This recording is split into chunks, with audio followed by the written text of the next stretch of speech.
What's up, everyone? Welcome to the Power Play with CJ. Going to focus in on Andrew Ference hanging up the skates, calling it a career after 907 games in the National Hockey League. He was not going to officially retire because then he won't get paid for the last year of his contract. But for all intents and purposes, he is it's over. And, you look at what Ference did in the 2011 Cup run for the Bruins, and he was just absolutely spectacular. I mean, always seemed like he was a bunt of criticism in Boston, or bore the brunt of a lot of criticism in Boston with the Bruins.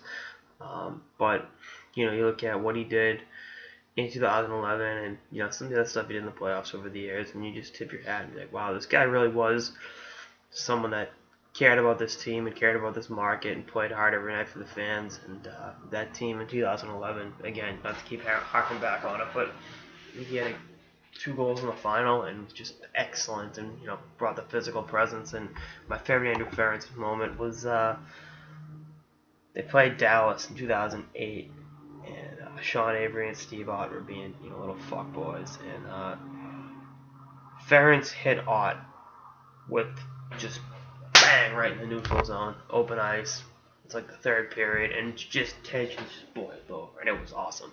It's just one of the good old time hockey moments I've ever seen. And they had they had a line brawl. Mark Savard and Phil Kessel were involved. It's like, wow, holy shit.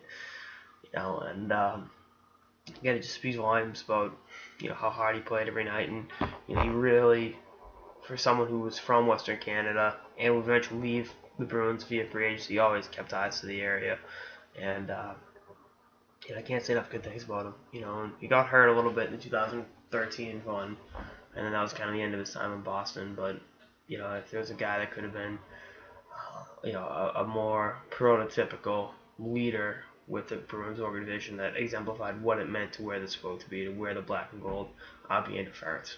And again, had some turnovers, wasn't the biggest guy.